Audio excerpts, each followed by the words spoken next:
I live in a small but lively town in Massachusetts. Its local legends have fueled my love affair with the paranormal. It's a subject that fascinates me to this day.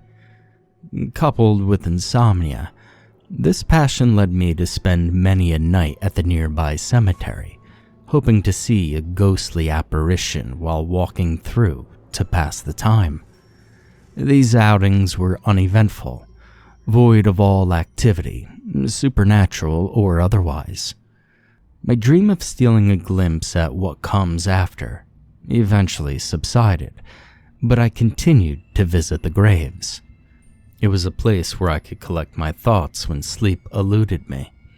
One night, however, something changed. It was a dark spring evening. I was bored, couldn't sleep, and I felt the need to do something outdoors in the cool night air. And as it so often did, the local graveyard called out to me. I obliged, unable to resist the allure of its calming nature. Sometimes, I was even tempted to set up camp there and sleep amongst the dead. Knowing this would be frowned upon and perhaps morbid, I settled for my walks. They were enough to make me at least somewhat wary by night's end. After a couple of hours there, I decided on one last stroll along the headstones in an attempt to become tired before heading home. Upon starting my walk, I noticed something. There was a light on in the groundskeeper's shack. It wasn't like him to be working so late, and this wasn't completely out of the ordinary until you factored in the large gaping hole nearby, big enough for several caskets. It was a miracle I hadn't fallen into it earlier in the night. Curious as to what the old man was up to, I crept over to the shack, making my way to the busted window on its side. And what I saw was strange. Inside were 9 men wearing tattered blue shrouds, partaking in a makeshift feast. The main course was an oily red stew, with a horrific smell that permeated the shack's walls and ventured up my nasal passages, tempting me to gag. The men winced when putting it into their lips, save for 3, a tall man at the end of the table, and the 2 sat beside him. When the feast was over, this tall figure stood up and addressed the room. "Hello, newcomers. I hope dinner has been to your liking." He spoke with a firm voice. It resonated throughout the shack and beckoned even me to listen. "And now that our bellies are full, Elijah will explain the rules of your impending trial. Now listen closely." It seemed the men in the shack were part of a collective known as the Bloodlights. The trial the tall man spoke of was something akin to a medieval gladiator sport used to initiate new members. I listened on as Elijah divulged the game's inner workings, fearful but curious. 2 teams were to disperse to the opposite sides of the cemetery, each consisting of 4 members, 3 blood runners and 1 blood baron. The initiates would be the runners, and the tall man's henchmen would act as barons. There was one more participant to be discussed, the tall man himself. He was the Blood Keeper. Though not on either team, he was the most crucial facet of the game. He kept and guarded what was referred to as the blood. I gathered that this referred to the red amulet hanging from the Keeper's neck, as he firmly clasped it every time the word blood was uttered. The job of the runners was to retrieve the blood from the Keeper. The barons acted as counsel, overseeing each team and helping where needed. After Elijah finished his lecture, the Blood Keeper took over. "With every wound, there is blood. With every drop of blood, there is solace. Without death, there can be no light." The Keeper opened a large cupboard in the corner of the shack, revealing a woman, bound and gagged. futilely attempting to cry out for help. My heart sank. This was not your normal run-of-the-mill cult ritual. I had to find help, but what if they heard me? Unable to nail down my next course of action, I was immobile, frozen in fear. The blood keeper continued. The light of blood can only be seen in death. Pulling a large red dagger out from his cloak, he grabbed the woman and plunged it into her gut. I watched in horror as the life left her eyes. She began to shriek, but was soon cut off by a cut to the chest, followed by a final blow to her neck. And I was mortified.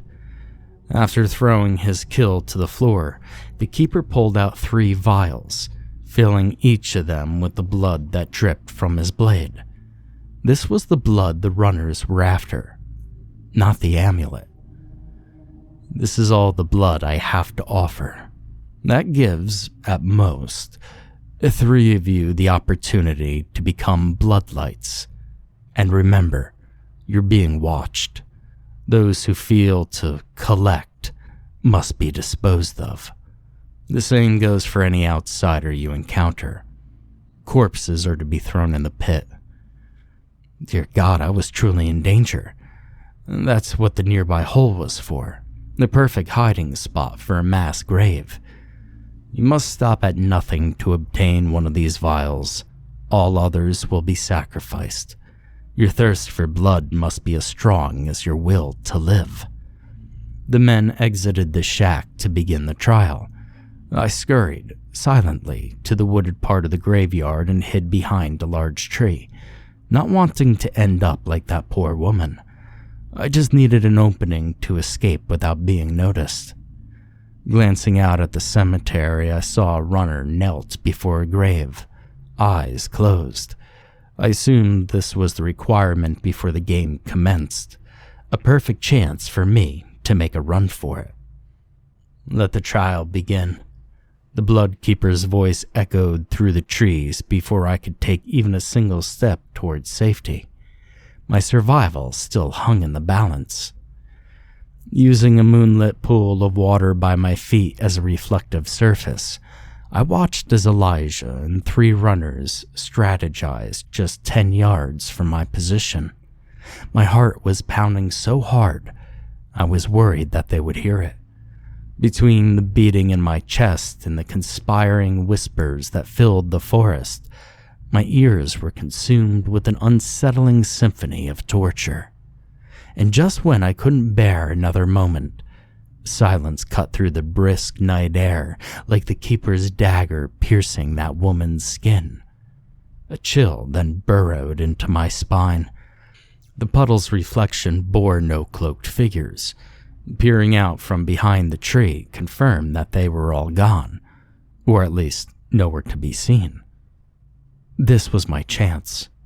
Looking off into the distance, I saw a tomb by the main road, maybe 100 yards away. It would provide the perfect cover to escape towards civilization, but there was no way I could just waltz over there without being seen. The woods wrapped around the cemetery, so running from tree to tree would strengthen my odds of survival. I took a deep breath and braced myself. Without so much as a second thought, I dashed to the next tree on the path to safety and took cover. I then gathered my wits and surveyed my surroundings. No cloaks in sight. I sprinted to the next tree and took another glimpse out at the world. The coast was still clear, and as I was about to take off in the direction of my next hiding spot, panic set in as my feet inexplicably left solid ground. My blood ran cold as I was lifted into the air by some unseen force. The next thing I knew, my body was hoisted up and placed atop a tree branch. There I was greeted by the unnerving sight of my captor, a blood runner. I didn't scream or try to get away. It would be no use. I sat there in terror and exhaled what I thought would be my last breath. Instead of gutting me, the man spoke.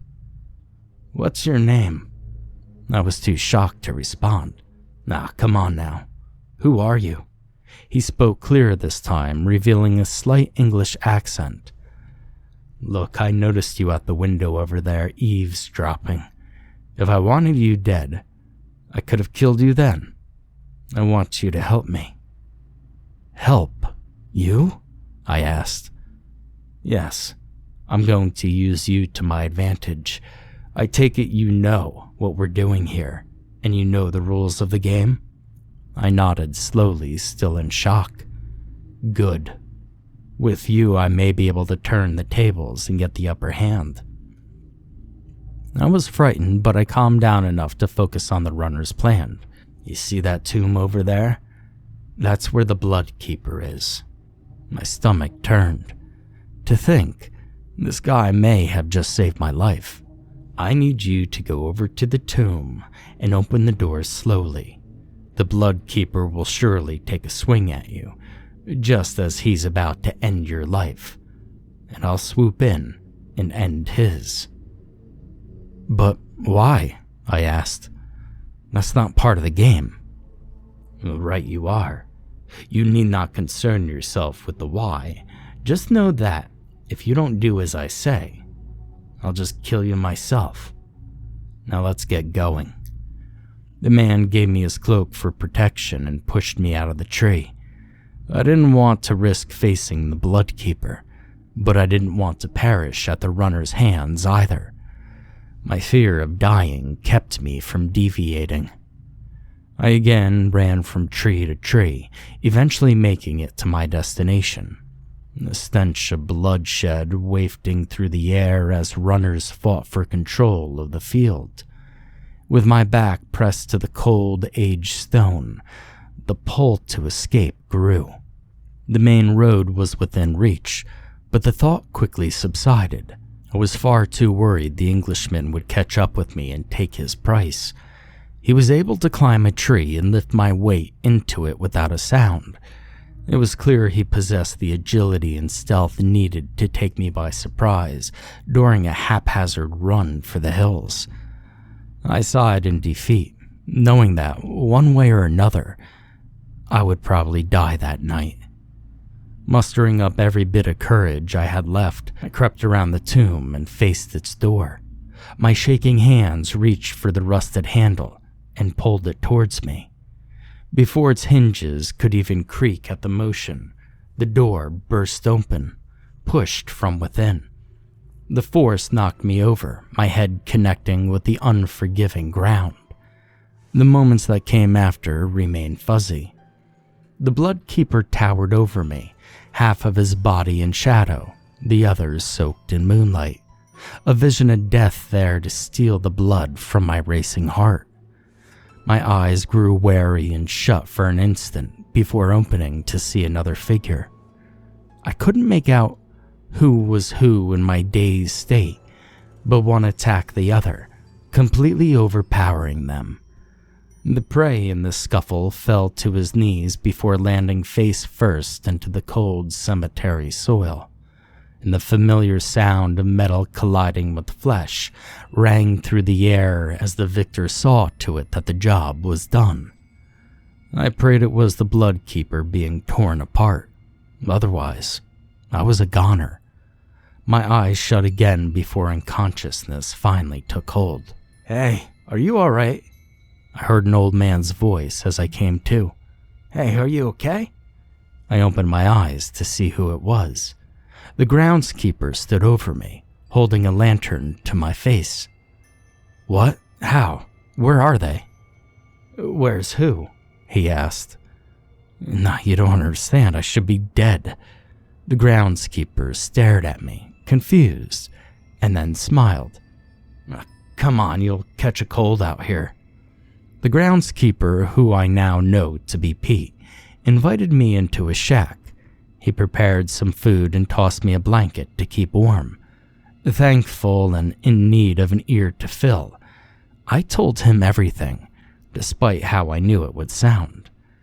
I didn't describe the men by their given titles, but Pete seemed to know who I was talking about. "Sounds like you had a run-in with the Blood Keeper."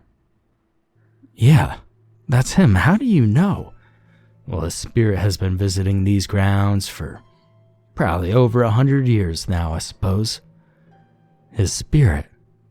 Incredible. It was all a haunting. Something I always thought I wanted to explore firsthand. Pete and I talked for a long while. He knew all about the Bloodlights and their dastardly deeds. Apparently, they were a sadistic cult that formed in the 1800s, terrorizing the local community. Each Bloodlight initiation brought with it more disappearances, and they used the cemetery as a space for their rituals, burying casualties and sacrifices at the end of every night. I mean, after all, who would look for the bodies in a graveyard? Over 50 souls fell victim to the Bloodlights before their sinister games were brought to a halt. During their last outing, an Englishman infiltrated their ranks and killed the Bloodkeeper, avenging the death of his wife who had been murdered during one of their trials. And soon after, his disciples came forward, claiming to have been controlled by the Keeper's amulet, alleging that it had supernatural powers, but no such amulet was ever recovered. After Pete explained everything, I sat in awe, dumbstruck by the whole ordeal. Had I relived that fateful night, or did I time travel and help that man fulfill his goal? I may never know what happened that day, but one thing is for certain. I'll never visit another cemetery for as long as I live, just in case the ghost of the Bloodkeeper is still out there, making his rounds.